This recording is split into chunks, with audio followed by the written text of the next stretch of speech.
5 Live Formula One. Hello and welcome to Monza for the 16th round of the Formula One World Championship in 2024. We're about 9 miles northeast of Milan in Monza's Royal Park, home to the Temple of Speed, a track steeped in history and one that is home of the Tifosi, who are packing the grandstands in support of Ferrari. The sun is shining down and it's, blue skies this morning, high temperatures as well. Air temperature 31 degrees, track temperature just below 44 degrees. Expect that to creep up as we get through the day. It is qualifying day, of course, but before we get stuck into the quickest laps of the weekend, we've got one more practice session to go. And to do that alongside myself, Harry Benjamin, I'm very pleased to be joined by current F1 Academy Championship leader and Alpine F1 Academy junior, Abby Pulling. Abby, welcome to the 5 Live commentary box. How are you? Hi, I'm good, thank you. Yeah, it's a little bit different for me. I'm normally behind the wheel, kind of putting the laps in, but yeah, today I'm behind the microphone, giving you guys some insight. Yeah, it's an honour to have you, and yeah, we've got you on a weekend off. Now, we've just got to start with how F1 Academy is going this season. It's going rather well, isn't it?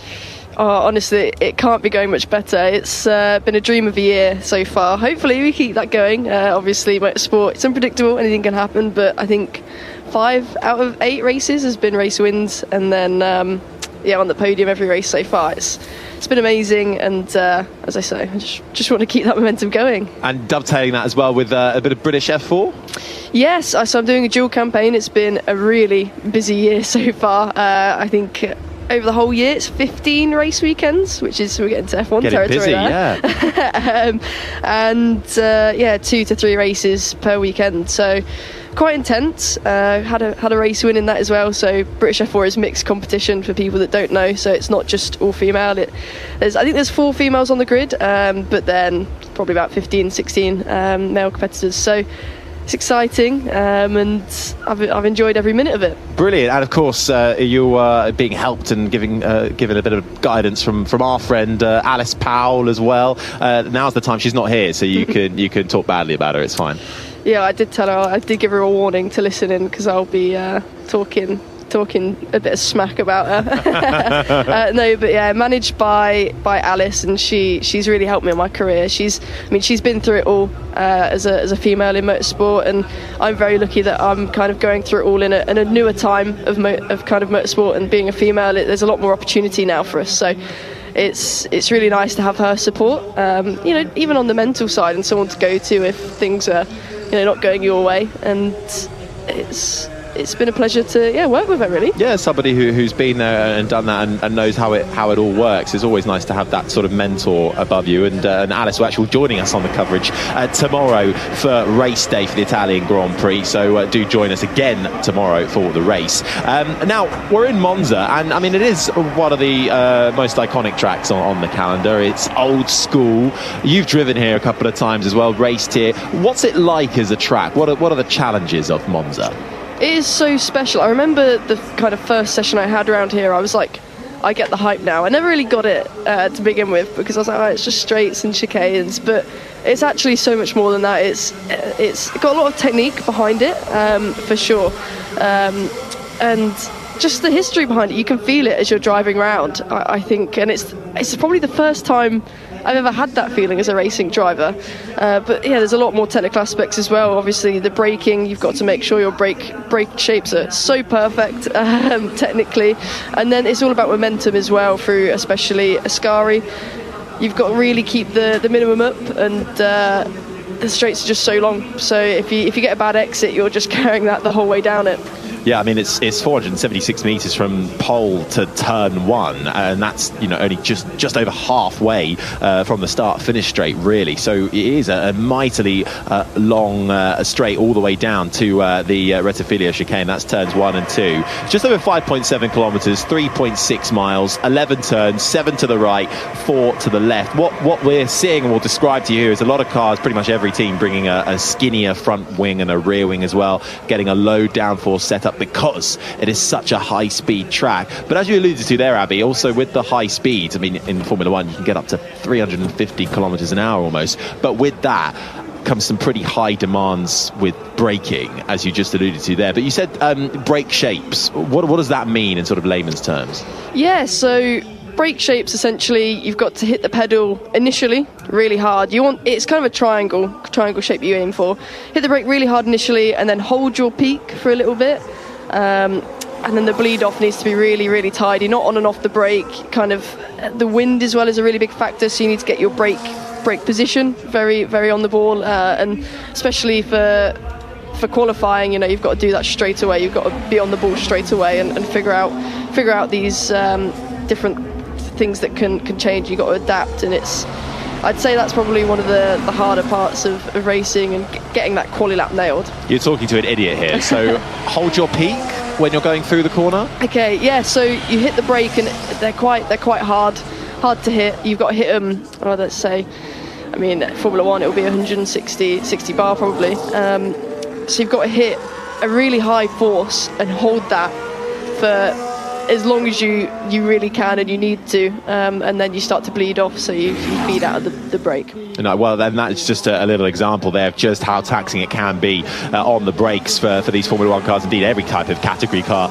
that comes to Monza. But we have got the green light at the end of the pit lane. Free practice 3 is underway, and for those who wish to do a little bit of a sync up, it's 58 minutes and 41 seconds remain of this final practice session before we go qualifying, and straight out onto the track are the two Saubers of Valtteri Bottas and Zhou Guanyu, along with the two Aston Martins of Fernando Alonso and Lance Stroll, with others still having a little bit of work done to their cars before they get out. Esteban Ocon just being strapped into his Alpine, George Russell only just about getting his helmet on and getting into the cockpit of his Mercedes. Of course, George Russell with quite a bit of work to do, quite down on track time after Kimi Antonelli, of course, was taking over his car in free practice 1 and crashed, and then they struggled to get it out in time for the start of FP2, still repairing it, and then another red flag for the Haas of Kevin Magnussen finding the wall, also putting Russell on the back foot.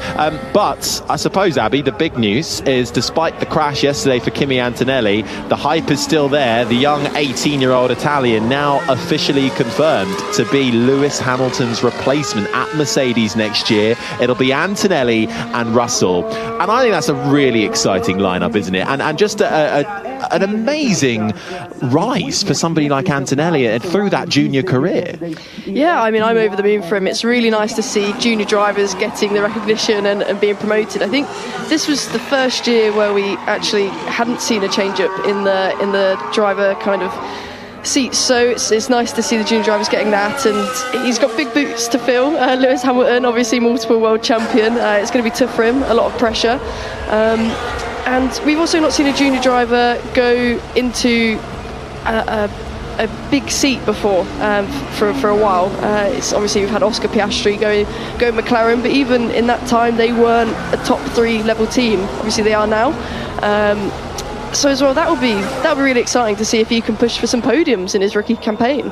It's going to be a really exciting line. We will have a minimum, still a seat to be decided, a minimum of 3 rookies on the grid next year, with Antonelli joining Jack Doohan and Oliver Behrman as well, lining up for Alpine and Haas respectively. But the BBC's F1 correspondent Andrew Benson caught up with Toto Wolff to talk all things Kimi Antonelli, and here is what Wolff spoke about.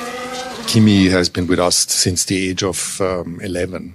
We have seen that back in the day that his karting was exceptional.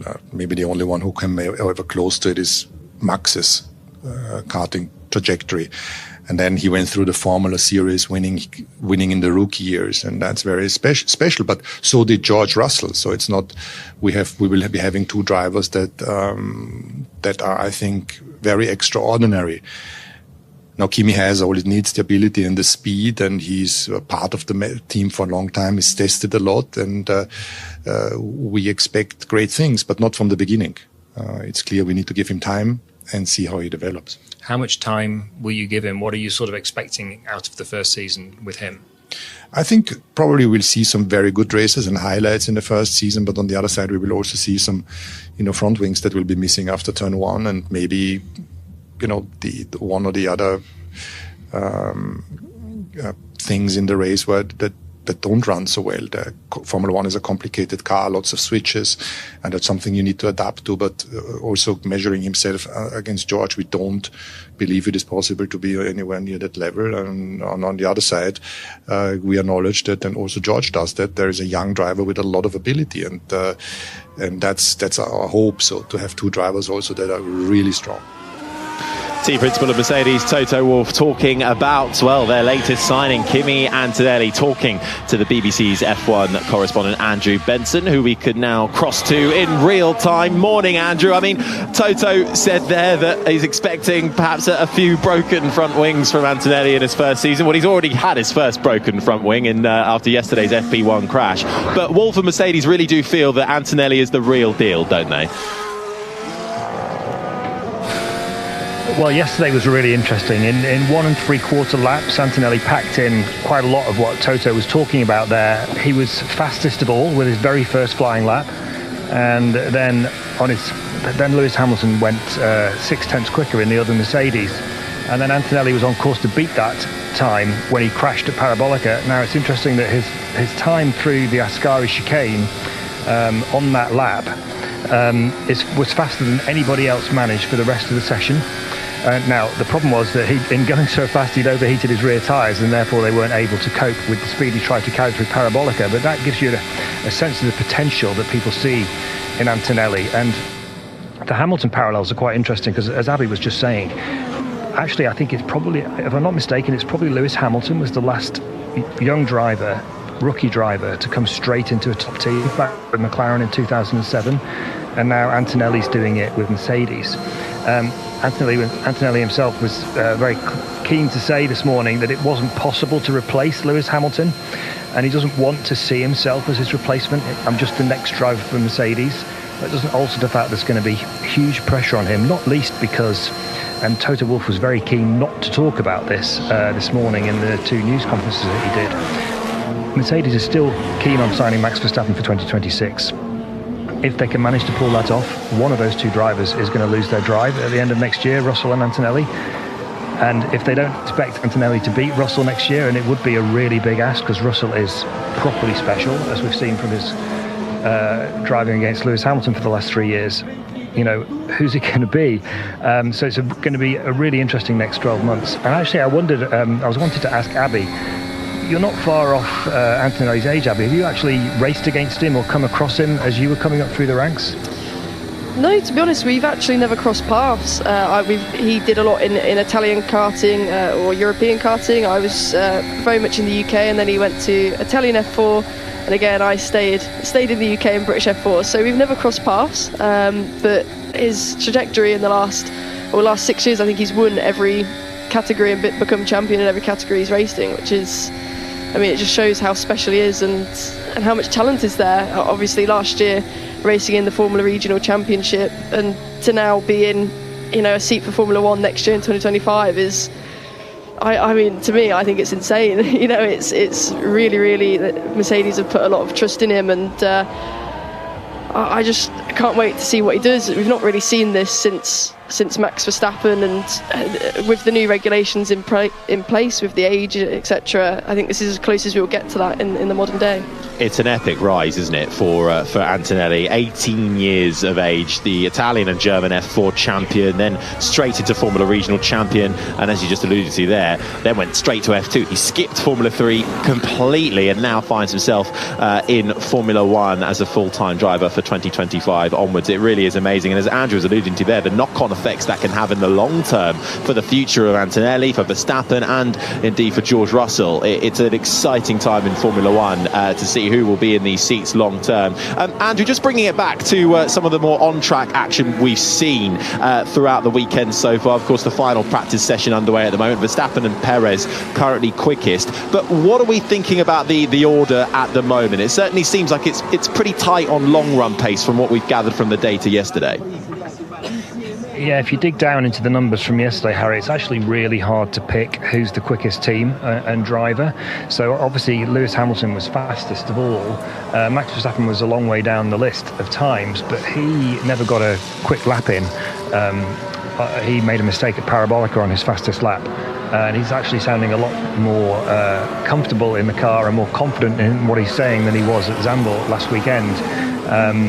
And he was running down on power yesterday with the Red Bull, and if you correct for the engine deficit that there was in that Red Bull, he was absolutely on the pace yesterday, Verstappen. But at the same time, so were the McLarens, so were the Mercedes, and so actually were the Ferraris. Oscar Piastri that would have been half a second quicker than anybody else had managed when he made a mistake at Ascari. But the other teams were saying actually that lap doesn't look particularly scary, in terms of being out of reach. So it's really, really hard to call this weekend. One thing that looks like it may change massively, Monza's always been a really low degradation track, always a one-stop, and it's been resurfaced for this year, as well as some controversial changes to some of the sort of historic curbs at some of the corners, and that's really putting the tyres through the mill, and it's beginning to look like it could even be a two-stopper, which is absolutely unheard of for Monza for as long as I can remember, and that's a very, very long time. I mean, yeah, we can't underestimate that track resurfacing. I mean, the good news is it looks like it could be tight. Could we even say a 14 fight for pole? We'll find out a little later on. And actually, Carlos Sainz is just starting a flying lap in his Ferrari. On the last lap around, he was just making his way through the first chicane and waving to the Tifosi. Of course, it will be Sainz's birthday on Sunday and his last Italian Grand Prix as a Ferrari driver before he moves to Williams next season. So it will be a bit of an emotional weekend, I'm sure, for Carlos Sainz, who will be wanting to put in a good performance for the Scuderia. But coming back to the track resurfacing, we're actually talking about it off air, Abby. What does it mean when you resurface a whole track? Why are the teams in the build-up this weekend so concerned about it? Well, there's lots of different reasons. It could be that there's more gaps between the rocks, so it's more abrasive. I don't know too much. I need to go and stare at the track surface to know that. But it actually also makes the tarmac more darker. It's more black, which means it retains heat. It gets hotter, and also that means the one thing that's touching the ground, which is the tyre, can also overheat, which is not ideal for the team. So that's why we're maybe seeing, as Andrew said, a two-stop race, which I think will also add to the excitement, add to the strategy of the teams for the Grand Prix. Yeah, it certainly is an exciting one, and could be a cause for concern. A lot of the changes, including some of the flattening of the curves, particularly through Ascari, and some gravel added in through the Rettifilia chicane in the middle, in the runoff area, and the Della Rosa chicane as well, were lighting up the WhatsApp chats for the drivers. And Alex Wurz and George Russell, the head of the GPDA, Grand Prix Drivers Association, were sort of a little bit, I think, miffed off that they weren't consulted ahead of time, as George Russell goes fastest on the medium tyre. Hamilton also on the medium slots into second. Fastest lap time of 1:21.1. Hamilton over 3.5 tenths behind his teammate. Then comes Verstappen and Perez third and fourth. Magnussen is fifth. Sainz went sixth on that lap around on the soft tyre. Then comes Ocon, Gasly, Leclerc, the 9 drivers who have set any kind of lap time so far. Leclerc way off the pace, though, hasn't set a representative lap time. The sound you're hearing is Oscar Piastri, who's coming to the line now and displaces them all and goes to the top. Fastest of anybody in the final 2 sectors on the soft tyre, a 1:20.887, as Max Verstappen in the Red Bull cruises down the back straight towards the final corner. The right-hander of Parabolica slides it in through the right-hander. Seeing a lot of cars run out wide there yesterday, including Verstappen, some finding the wall, but Verstappen just seemed to be struggling very much so on the brakes and keeping that Red Bull under control. Not so much of an issue this time around. Slots into second on the medium tyre, just over half a tenth slower than Piastri on the soft. So a decent first effort then from Max Verstappen. Let's just bring you up to speed with how the Drivers' and Constructors' Championship looks as well.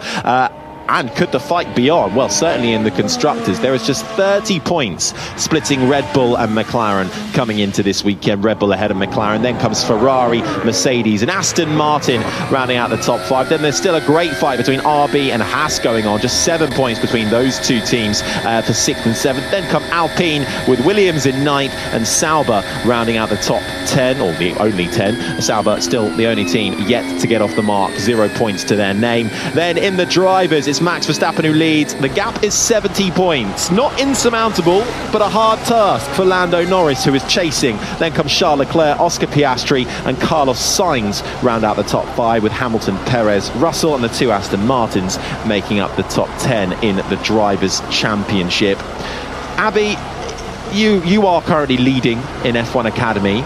You've got a sizable gap, but I suppose you can never take that for granted, can you? So can you place yourself in the mind of Lando Norris as the man chasing? It's a big gap, it's 70 points, and your rival is Max Verstappen in a Red Bull. What would his mindset be? Can he take the challenge? Lando is definitely thinking he can take it right to the wire with Max. I mean, the performance that McLaren have shown, especially the last few races, but winning his first race in Miami and then doing it again just recently, he's definitely probably got a smile under that helmet, and knowing that he can bring it to Red Bull. And even the Constructors' Championship is becoming increasingly close, obviously with Perez struggling a little bit, whereas Oscar and Lando are scoring great points every weekend. So it's a battle that I can't wait to see, going into Abu Dhabi, really. It could go to the wire. I mean, Constructors is absolutely on. 30 points between the McLaren chasing Red Bull.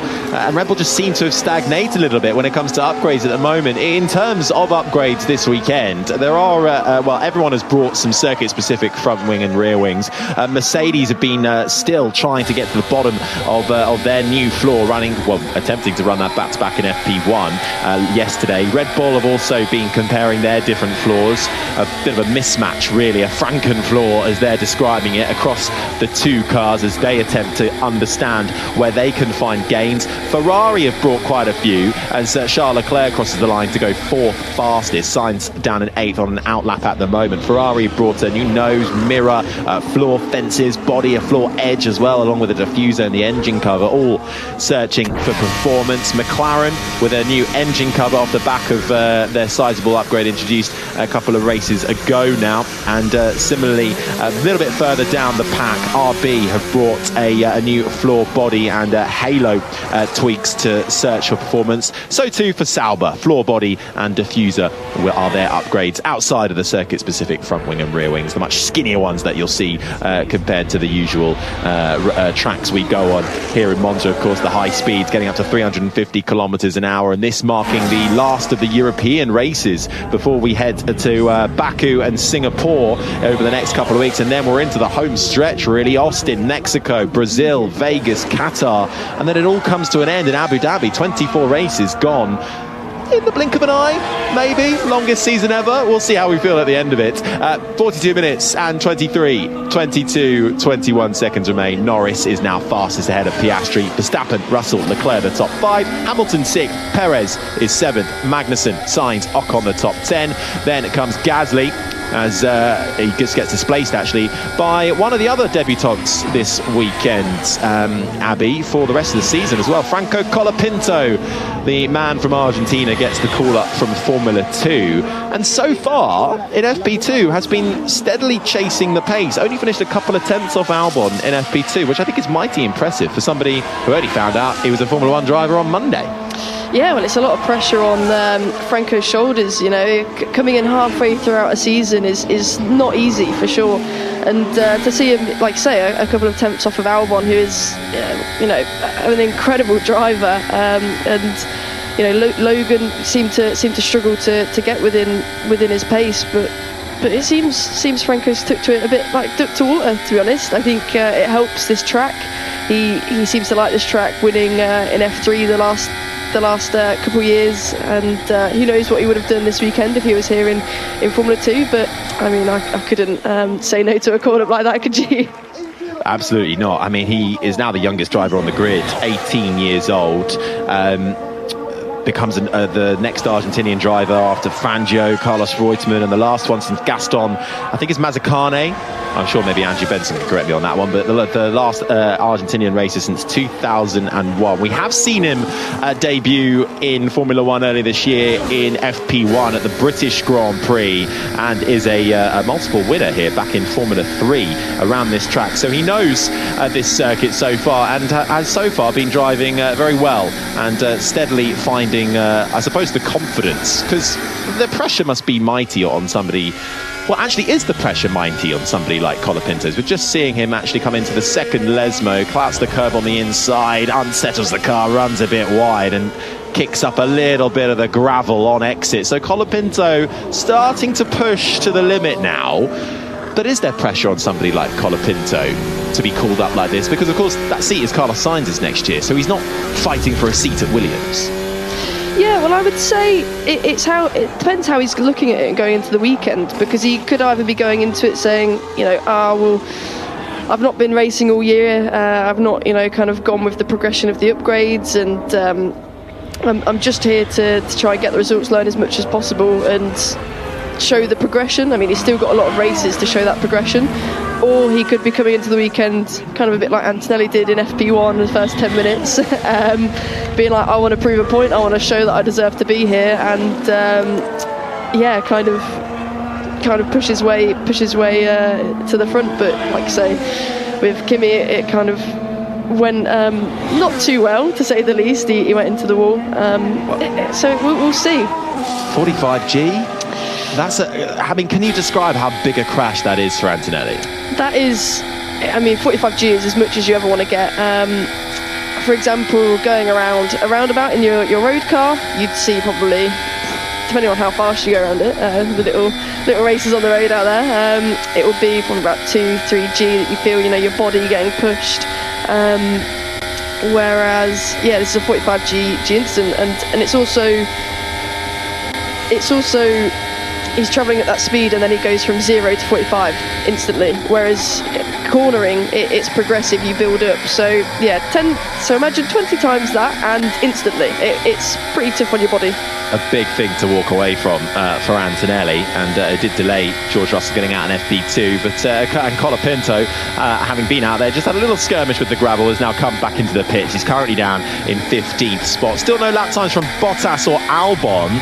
They are on an outlap at the moment, and Albon's actually, I think, just starting his outlap, and Bottas is coming to the end of his outlap. So we'll see where they get on. The sound you're hearing at the moment is Charles Leclerc on the rundown out of the second Lesmo, up through the gears, and will tap on the brakes coming into the Ascari chicane. A quick left-hand jink through 8, then it's a slightly arced right-hander of 9 before you're spat out through 10 down the back straight, that long back straight towards the Parabolica.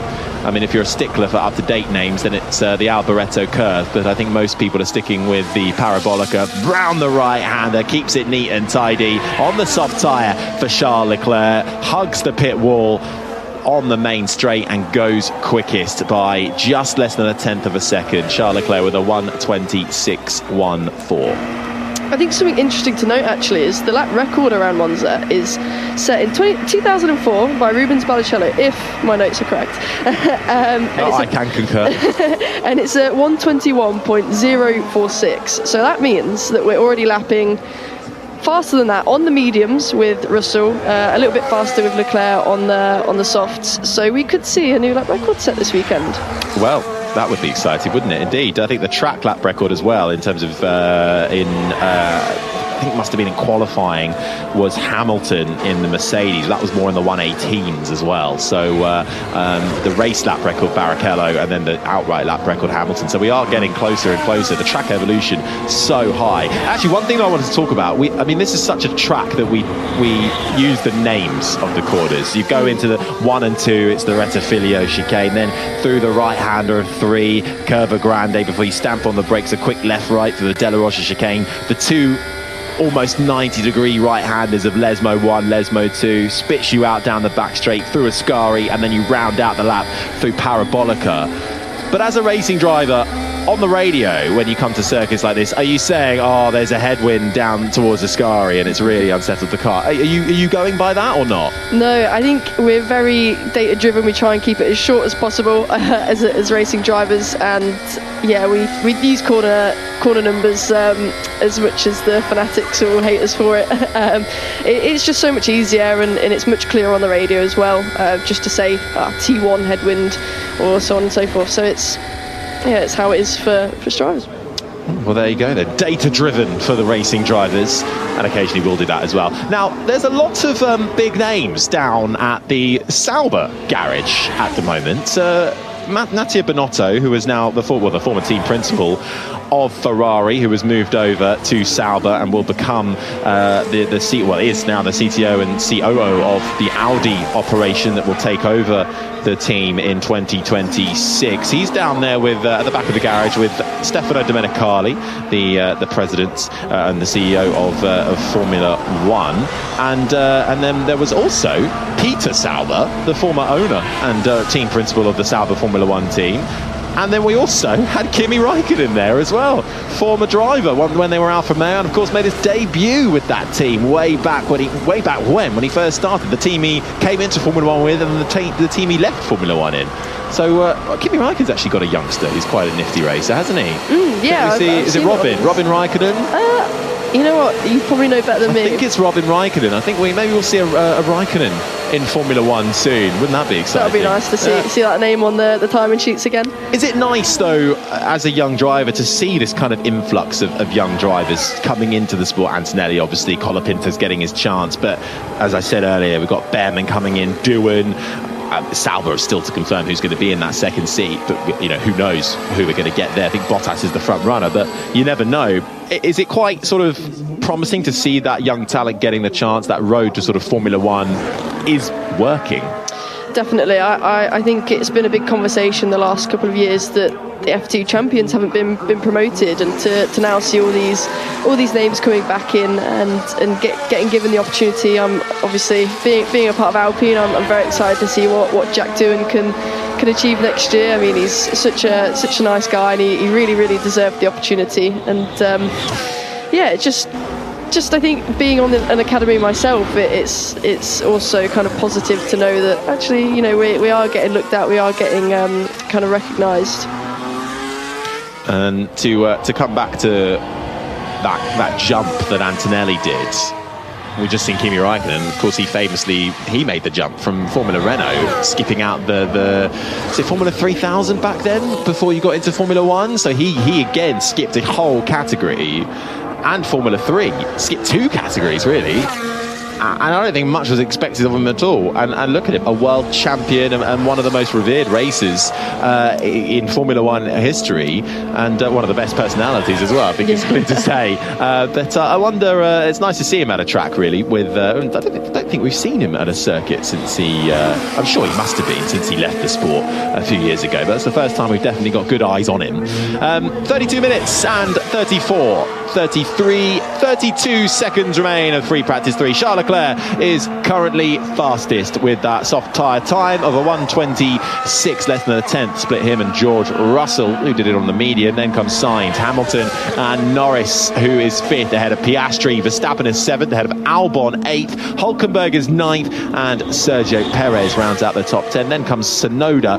Ricciardo is 12th. Colapinto has just come across the line and improved on his lap time to go 13th fastest at the moment. He is about half a second off of Albon currently. Then comes Alonso. Magnussen is 15th. Gasly, Ocon, Stroll, and the two Saubers of Bottas and Zhou Guanyu, 19th and 20th. They also finished plumb last in the Dutch Grand Prix last time out, so it's been a tricky year for a Sauber team who are trying to find a way forward. How important is it to, when you're struggling on track, to sort of build confidence, not only with you as a driver, but for the team around you as well? How does that work? Yeah, well, you feed off of each other. You've got to give the team confidence and show that you're supporting them 100%, but also they need to give it back. They need to say, look, like, we know, some things maybe haven't gone to plan, but we're backing you 100%, and just do the best job you possibly can. I mean, the two drivers that Sauber have are very very, very talented, and of course it's happened in the past where maybe Albon, when he was with Red Bull, and a few of Max's teammates, they've lost their confidence, and you just see it so much on track. Like, there'll be a few more mistakes. I mean, even Perez this year at Budapest, and there was a big long run where he couldn't even make it out of Q1. So you feed off of each other so much, and that's where your relationship with the team is so important. Yeah, I mean, well, you've mentioned Perez there. Where is he at the moment? Currently 10th as Piastri improves his time to go 6th. But Perez been knocked out of Q1 4 times this year. Zandvoort was his first top 6 finish since Miami 9 races ago. So Perez is still very much under pressure while Red Bull decide what they want to do. They've got this great young driver in the form of Liam Lawson, who at the moment is just kind of sitting and twiddling his fingers. We've seen what he's got. He's more than capable to hack it in Formula 1 when he deputised for Daniel Ricciardo last year. So Lawson deserves his chance, doesn't he? Somewhere on the grid. I've been saying this a lot. I kind of feel like he's forgotten about a little bit. He's a bit of an afterthought, which I think is really, really sad to see, because he showed so much potential. I mean, he was scoring points, which his teammates at the time hadn't really been able to do too much. So it's really sad, and I hope he does get his chance, as some of the other ones that he raced, like Jack Doohan, they raced on track together. They're getting an opportunity. So I'd like to see Liam, show what he could do with a full-time seat, because as we're saying, Colapinto, he's jumping in halfway the season. It's really not easy, and I think Liam did everything he could have with the opportunity and everything kind of in front of him. I absolutely agree. As the sound you're hearing in the background is just a replay of Piastri coming out of the second Lesmo and just going a little bit wide on exit and kicking up the gravel. Andrew, Red Bull really do have a dilemma on their hands, don't they? They've got underperforming drivers, and they've got a young driver, Liam Lawson, who is chomping at the bit, so much so that Williams wanted him, but they didn't quite want to give him up for the whole of the rest of the season. So what is the situation? Yeah, so they didn't want to give him up for the rest of the season because, as far as I've been told so far, currently, and of course these things can always change, the plan is to put Lawson in the car, and I think that means the RB car, for Austin. So wow, and get rid of Ricciardo. Azerbaijan after this race, then Singapore, and then we've got a month off, and then Austin. That's the plan right now. It could change, but that's the thinking as I'm told it. So I'm not going to commit to it with a story on the website, because you never know. And it's also, the situation with Perez is also in flux, which is part of another reason not to commit to it, because they're under real pressure from McLaren in the Constructors' Championship, the senior Red Bull team. And he had a slightly better showing in Zandvoort, maybe Perez, but not really. He was basically pretty much the most rubbish driver out of the top 4 teams, as he has been for a long time now. Very technical, so Andrew. Still the question mark over. Still a question mark as to whether they could even think about putting Lawson in there. I think they probably don't want to do that, because it's a bit of a big ask for Lawson, but I think basically the bottom line is everything's open. If Lawson replaces Ricciardo at RB from Austin or later in the year, then that still leaves open the possibility that he could replace Perez at some point, potentially into next year, for example, because as Christian Horner always says, that all 4 of them are effectively on Red Bull Racing contracts, and they can do whatever they want with them. So it's a bit of a wait and see moment, but Lawson's very much in their mind for a race seat before the end of this year, and that's why they didn't want to release him to Williams for the final 9 races.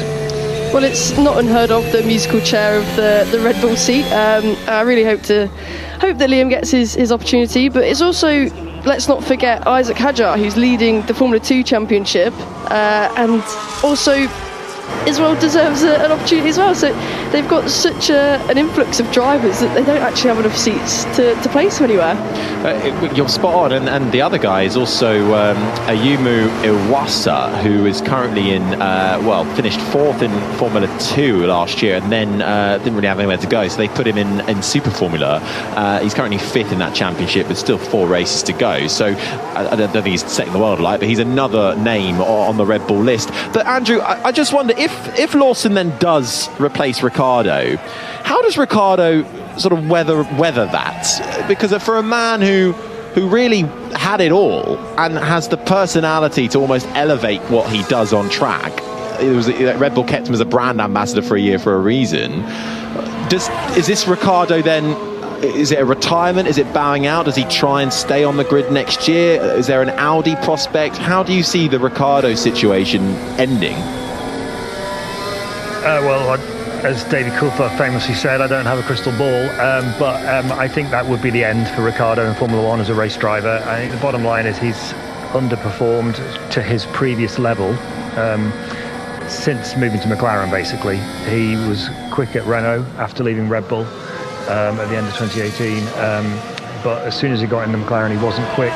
He's not got on top of these ground effect cars, and they brought him back in the middle last year. It was very unfortunate that he obviously broke his hand a couple of races after coming back, but this year on merit it's 10.5 to Tsunoda in qualifying, an average of 0.11 of a second. So given that Red Bull don't really rate Tsunoda as someone who's worthy of a promotion to the main team, that's basically curtains for Ricciardo, and I think that's why they're thinking of some radio. Driving on the normal racing line. Yeah, fairly standard, Max. That's Verstappen on the radio saying this Mercedes is just driving on the normal racing line, so wasn't too happy with where the Mercedes was on track, not getting out of the way, and a little bit dawdling there from Hamilton. Back to you, Andrew. Yeah, so I think Ricciardo's, what is he, 35 now? He's earned an absolute shed load of money in his 4 years at Renault and McLaren. 5 years actually, because McLaren paid him not to drive for them in the end last year. So you don't have to feel too sorry for him, Harry, let's put it that way. No, never feel sorry for a Formula One driver. It's rule number one, isn't it? And one more thing, Andrew, just on that remaining seat at Sauber, we've noticed there's quite a lot of head honchos down at Sauber today. Mattia Binotto is there, Stefano Domenicali popped in.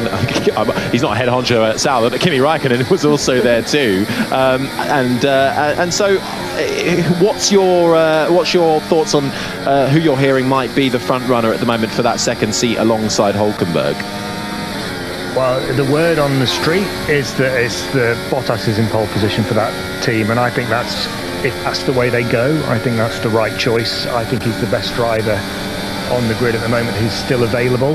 Obviously, they wanted Carlos Sainz to partner Nico Hülkenberg. They've signed Nico Hülkenberg at least partly because he's German, and it's Audi, and they wanted a German driver, and there aren't many of them around, obviously. I think, who else would you pick, frankly, apart from Valtteri Bottas? Well, I'll tell you what, I heard that Gabriel Bortoleto could be an outside shot managed by Fernando Alonso. Apparently Alonso's pushing quite hard on his behalf. I bet he is. Yes. Look, Harry, I just don't know. I just think for okay, next year's Sauber, so it's a different thing. Yeah. But for the Audi Works team in 2026, really, it doesn't. I don't know. I would have thought whoever they take next year, it'll be a holding driver. They'll do it for a year and then maybe try and review for 2026. I don't know, but I tell you what I do know is that tomorrow morning here at Monza, Mattia Binotto is doing a news conference for a few people, to which I'm one of the ones who are invited, and all these questions I'm sure will be asked, and I can fill you in on the race coverage. How about that? That deal. That's a good deal, Andrew. I'll take that. Thank you. Andrew Benson, the BBC's F1 correspondent, getting invited to all the VIP gigs across the circuit. I mean, it's a fascinating subject, isn't it? Valtteri Bottas could he get that extra stay? Do you think he would deserve that extra stay, as we're just seeing a few cars running out wide? Verstappen lost the rear coming through the second Lesmo into the gravel's done that a couple of times, and Perez just cut the first chicane as well, and now you get punished for that because there's a thin strip of gravel where it used to just be fully tarmacked. So cars pushing. Sainz just gone fastest, by the way, as well. The two Ferraris 1 and 2, whereas the two Saubers are 19th and 20th. It looks like we will be saying goodbye to Zhou Guanyu at the end of the year, but Bottas, a proven entity, would be a good bet for at least 1 year. Yeah, well, he's got so much experience. He was teammates with Lewis Hamilton for so long, and he was the kind of the best wingman Lewis could have asked for. He's got that experience, winning races and fighting for constructors' championships. So I think at the end of the day, for the team's development and to try and get them for the opportunity to score a few more points, he's their best bet, to be honest. Well, we'll see if this Mattia Binotto press conference brings anything tomorrow morning. If it does, we'll have Andrew Benson to bring us all the latest as and when it happens. 20 minutes and 54 seconds remain. And we've just seen a couple of quick laps, and I think we've got a little bit of a calm before the storm, before we see the next run of soft tyre laps. Starting to get a better idea of what the pecking order may be. And Ferrari at the moment looking like they've found a little bit of extra where they've been kind of going backwards in the last sort of 7 or 8 races, whereas in the first 7 races they were the second quickest team behind Red Bull, and Red Bull have stagnated. It seems Ferrari have certainly gone backwards, but the Sainz and Leclerc currently 1 and 2. Upgrades this weekend. What are your thoughts, Abby, on how Ferrari season has gone so far? Yeah, they've just not had the rate of progression that some of their rivals have had. As you say, Red Bull have kind of stagnated. They've been developing the car, but not quite enough. I think it's just McLaren, what they're doing at the moment is just making everyone else look slow. I feel their rate of progression has been incredible this year, and it's just been tough for the likes of Ferrari to match it. Yeah, well, at the moment, there are huge smiles from the Tifosi on the grandstands for Sainz and Leclerc 1 and 2. Alex Albon, tell you what, only a 10th off and 3rd. Williams do have a history of going well around here. And of course, Williams with a big upgrade introduced in Zandvoort, carrying that over again through to this weekend. Russell is 4th ahead of Hamilton. It's actually 2x2 for the Mercedes and the McLarens. Norris and Piastri 6th and 7th. Verstappen down in 8th. Hülkenberg is 9th and Perez in 10th. Alonso and Tsunoda 11th and 12th ahead of Stroll. Ocon and Gasly 15th. Ricciardo is 16th ahead of Colapinto. Then comes Magnussen, Bottas and Zhou. The 20 drivers all out there with just over 19 minutes remaining. Indeed, they're not all out there at the moment. It's about half and half mixture in the pits and on the track, and really on a mixture of the soft and the medium tyre. Pirelli bringing the softest tyres in the range, the C5 soft, the C4 medium and the C3 hard. So we'll see a lot of that soft tyre action later on in qualifying, which you can listen to in full on the BBC Sport website and app, and on your smart speaker of choice from 3 o'clock. My seat is very hot again. I was just thinking, we haven't heard about these hot seat complaints in a while, have we, from Russell and Hamilton? Yesterday in FP1 and FP2, both getting very, very hot seats.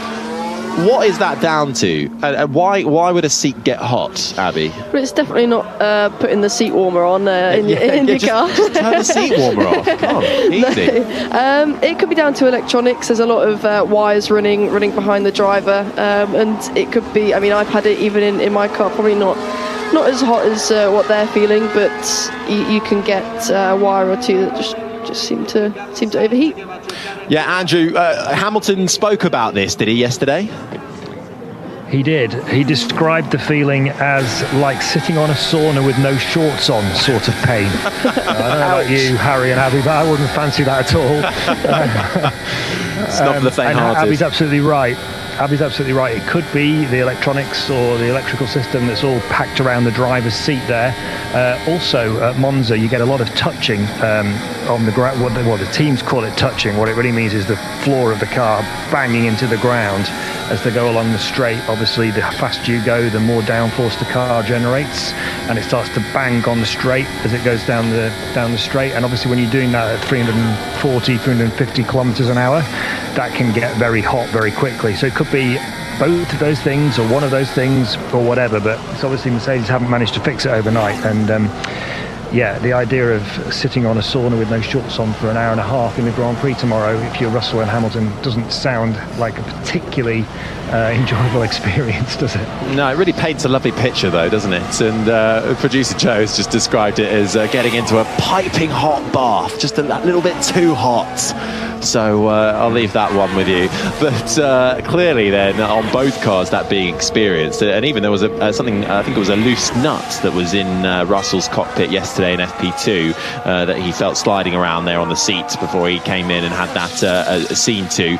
So the two Mercedes at the moment both in the pits, down in 4th and 5th as Carlos Sainz comes to the line and finds time in the final sector, but actually doesn't improve his overall lap time. Fastest in the final sector, still first with a 1:24. What can Leclerc do? Fastest in the middle sector, he finds time. He finds over 0.2 of a second on his teammate as Leclerc goes to the top of the times. Then Sainz, Albon is third on an outlap at the moment. Russell, Hamilton, Norris, Piastri, Colapinto up into 8th. So that's about he's 6.5 tenths off at the moment for Colapinto. Albon is just over 3.5 tenths. So there's a few tenths between Colapinto and Albon, and I would say that is pretty impressive. Yeah, he's doing an amazing job. 3 tenths off of your teammate on your debut, essentially. We'll see what it's like in qualifying, but I think Williams have a really strong package this weekend, as we normally see on the long straights of Monza for them. But I wouldn't be... if I was a betting girl, I'd bet them to be in Q3 tomorrow. I mean, we saw it today. We saw it when Nick De Vries came in to replace Alex Albon. He was able to put that car into a points-paying position. Just want to have a look at the sector times on their quickest lap. Albon is fastest of anybody through the first sector, a 26.4. Colapinto did a 26.6, so a little bit off. Then in the second sector, Albon was a 27.1, Colapinto a 27.3, and then in the final sector, Albon a 27 dead. Colapinto a little bit quicker, 26.9. So Colapinto's quite good in that final sector. The first two, that's where he's losing the time at the moment. But steadily improving with every session. Hasn't done anything silly, and at the moment, I think is putting in a really good showing for the 21-year-old Argentinian racer who has replaced Logan Sargent for the remainder of the year. Yeah, I think that's what he needs to do. He just needs to keep chipping away, not do anything silly, as we maybe saw in FP1, as we keep going back to. Kimi obviously crashing out. I think, especially with Williams' kind of situation, the less crash damage, the better. The bill has got quite high this year. So for them, they'll just be looking for reliability. Yeah, well, 40 minutes left, and this track, Andrew, I mean, historically, has always done well for Williams. They've got upgrades on that car as well, so it seems like the momentum is there with the team. Well, what's interesting about Williams and Monza this year is that they've tried to change their car philosophy for this season. The reason that Williams had gone well at tracks like Monza in the last few years is because basically they didn't have enough downforce. So when it was a low drag, low downforce circuit, that played to their strengths. So they sort of were artificially fast, if you like, compared to their sort of general position. Interestingly, this year they've tried to change that car philosophy and make it a much more rounded car. And Alex Albon was pointing out that they're actually been quite slow on the straights as a result of that. So I don't see this so much as a sort of classic Williams situation. I see it more as, A, it's only practice, so we shouldn't jump to any conclusions yet, but B, if they have moved forward, I think it's more an indication of the progress they've made with that overall upgrade that they brought into Zandvoort, which Logan Sargent smashing it up by driving onto the wet grass was that's why it was the final straw for James Vowles, because they put so much effort into this upgrade, spent so much money on it, and he went and threw it all in the bin completely unnecessarily. Oh, brutal as always, Andrew, but accurate as well. Just on sort of general performance across the grid. Obviously, Williams then with a bit of a renewed vigour, I suppose, which is brilliant to see. But I know we can't take too much from practice, but I'm just wondering with Ferrari at the moment. Leclerc is currently fastest, Sainz is fourth. They've been looking quick, and on their long run pace yesterday, they were right there with Mercedes, McLaren and Red Bull, a team that has been on the back foot in the last sort of 7 or 8 races. Have you got a bit of an assessment on where Ferrari are? Have they found a bit of a way forward now? Well, again, something interesting about them. Obviously, they do have an upgrade this weekend, which they hoped was going to solve the issues that they created for themselves with some radio. Piastri pushing, let Piastri through. Yeah, I thought he was further away. My bad. Yeah, a bit of miscommunication there coming out of the first chicane. Leclerc and blocking Oscar Piastri and the McLaren coming through. The team not getting on the radio quick enough there, I think, for Charles Leclerc. He did get out of the way, but I think it was just a little bit too late on the exit of 2 before they get into Curva Grande. Back to you, Andrew. Yeah, so that was a bit dodgy. That was a different manoeuvre, actually. This is another radio message from Leclerc. Shifted with Oscar. That was him nearly shunting with Oscar, who would then Piastri was then in front, and as they were coming out of the second Lesmo, Leclerc having to move to the right-hand side of Piastri, almost driving onto the. We did drive onto the grass. That was nearly a little bit of an accident. So a bit of impeding perhaps going on there. I'm sure the stewards will take a look at that one, Andrew. Yeah, it looked to me like Piastri was trying to get out of the way of the RB that was coming up behind him on a hot lap and hadn't really noticed that Leclerc was there. Anyway, on the Ferrari thing, there are a few more wise observers of Formula One and perceptive observers of Formula One than Fernando Alonso. And he was saying in Zandvoort he thought Ferrari would be the team to beat in Monza and Singapore. And that was put to Fred Vasseur, the Ferrari team principal, and he kind of scoffed at it, said he wouldn't be calling Fernando Alonso for any advice. But actually, it looks like Alonso was right, doesn't it?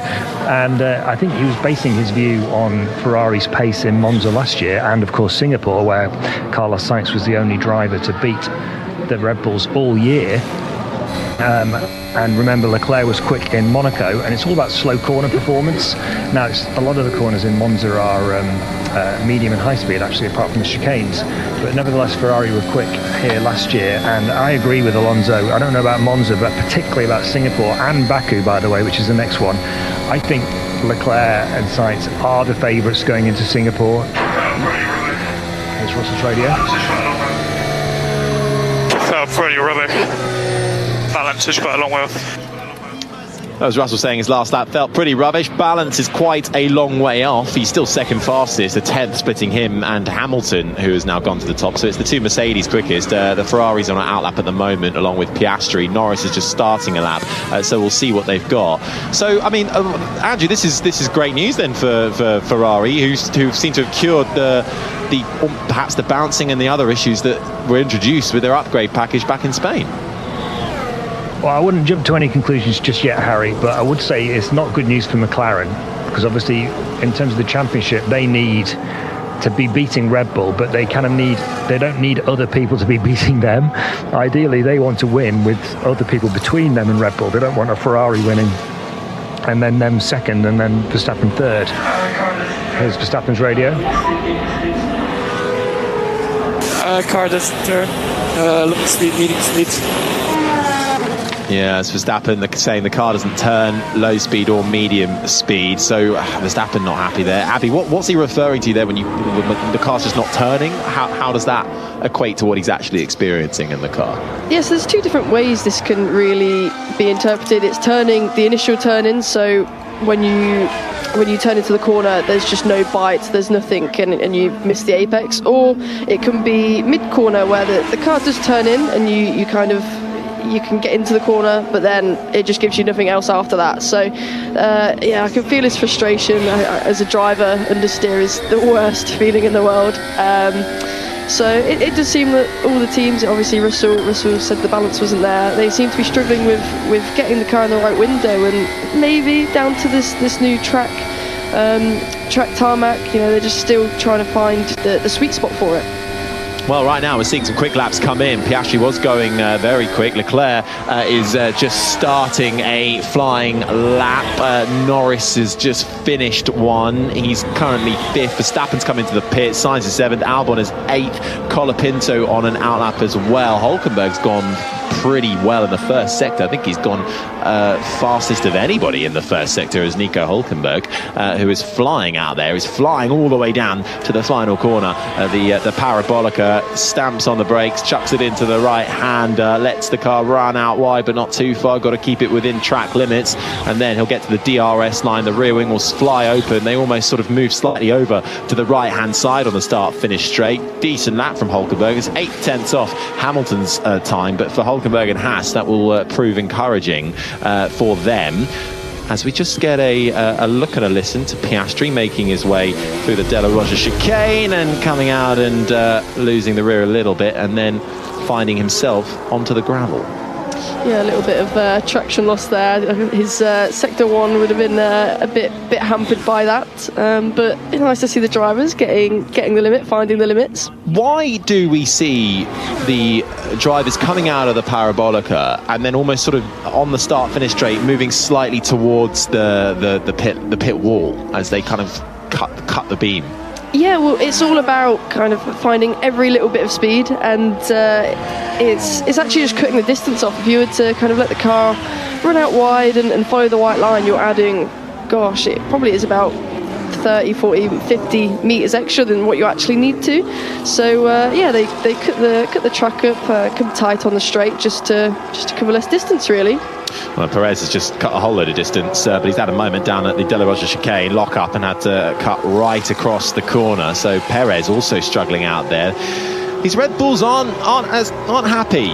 The long run pace was there yesterday, but on these quick laps, I'll tell you what, I think qualifying might be a bit of a challenge. Verstappen's 6th fastest before coming into the pits. We always know he can pull it out of the bag eventually, but Perez is struggling. He's currently down in 15th at the moment, and the Red Bulls seemingly finding difficulty out there as he just gets a little bit balked by George Russell, but they're both going very slowly on the approach to Ascari. And that's actually one thing that everyone's got to be so careful of, haven't they, during qualifying, as we just get a look at Perez coming in to the Della Roja chicane, stamps on the brakes, turns it in and locks up, and then just cuts the chicane completely, and that is lap over. I think he had a bit of we did actually lock up. It was just the sort of smoke gone from going through the gravel, so it was just carrying, I think, a bit too much speed into the corner. Bailed out of that one. Did Lance Stroll do the same thing? We are about to find out. Turns it in. I'd say a different issue there. I think he had a bit of oversteer at the first apex, whereas as you know, Verstappen said, the Red Bull's not turning in. Perez just understeered off. He did, and he's gave a huge load of smoke from the gravel to his teammate Alonso behind him. Alonso currently 11th, Stroll down in 15th. But traffic management is going to be such an important thing, particularly in that first part of qualifying later on. I mean, we've seen over the years how almost comical qualifying can get. How do you manage that as a driver? What are you expecting communication-wise from your engineer? What is the thought process when you go into a qualifying session around a track like this? Yeah, as you say, it's huge traffic management.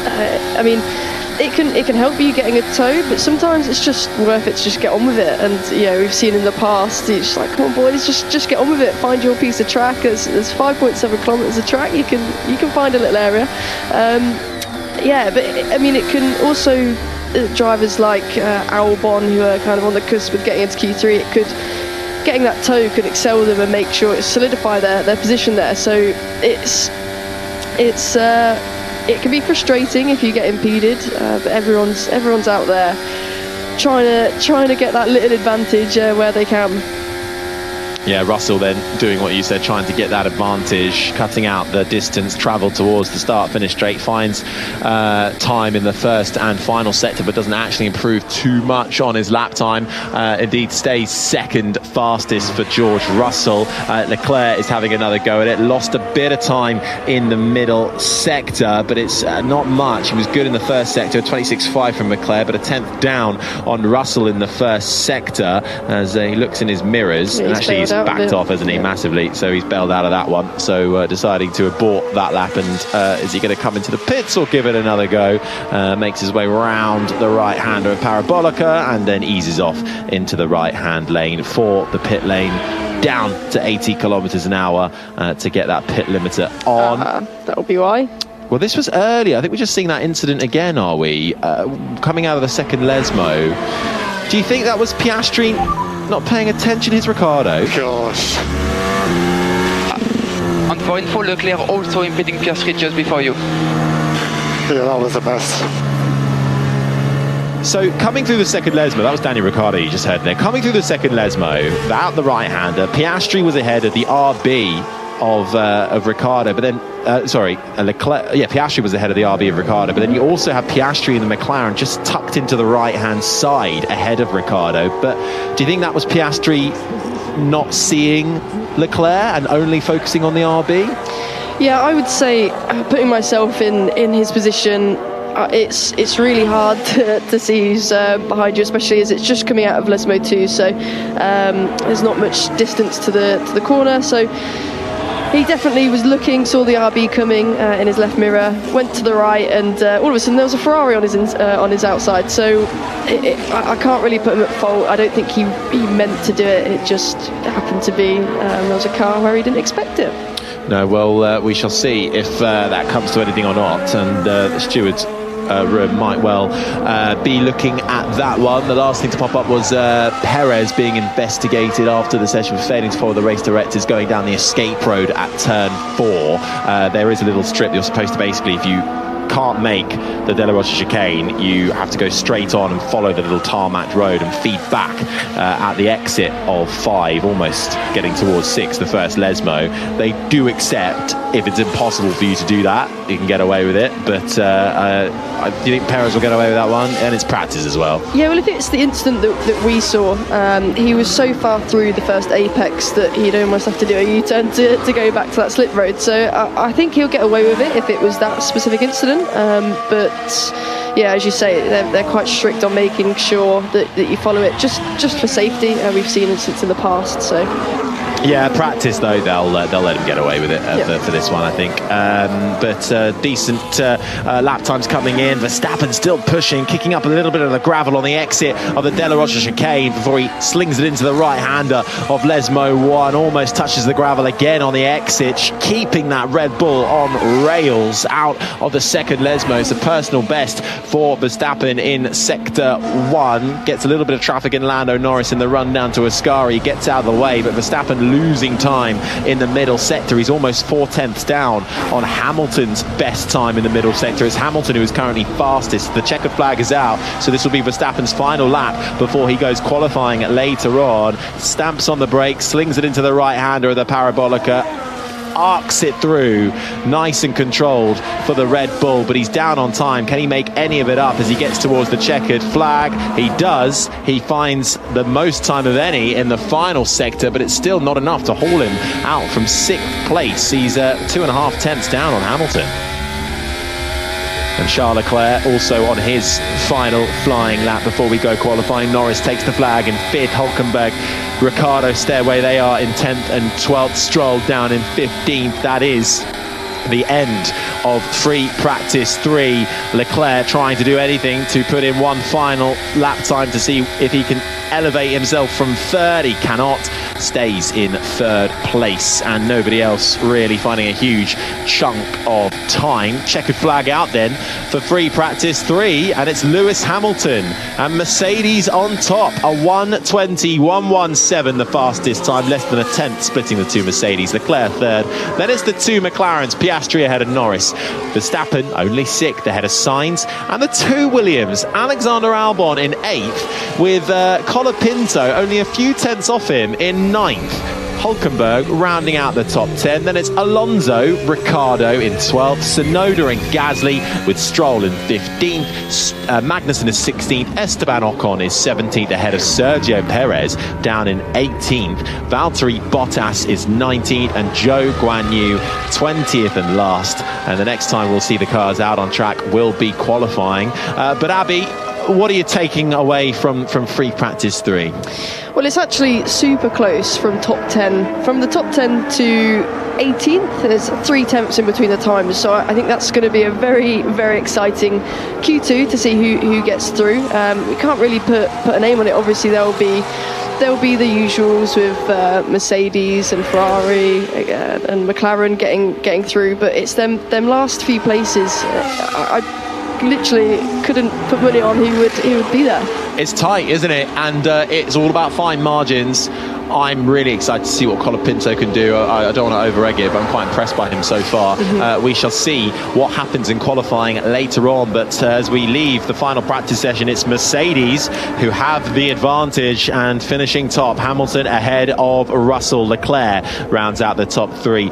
My thanks to Abby Pulling and Andrew Benson. And as we will leave you with a stricken Haas car just on the way down to Ascari. It's Kevin Magnussen, who's actually had to pull to the side of the road. So he has not been able to make it back to the pits. He hasn't picked up any damage, hasn't crashed into the wall, but he's just come to a stop. So we will bring you all the latest on that throughout the next couple of hours in between now and qualifying. Be sure to stay tuned to the BBC Sport website and app. But my thanks to Abby and Andrew. It's Hamilton on top in FP3. Join us again for qualifying later on the BBC Sport website and app and on your chosen smart speaker on air from 2:55 this afternoon ahead of the session starting at 3 o'clock. This has been an IMG production for BBC Radio 5 Live.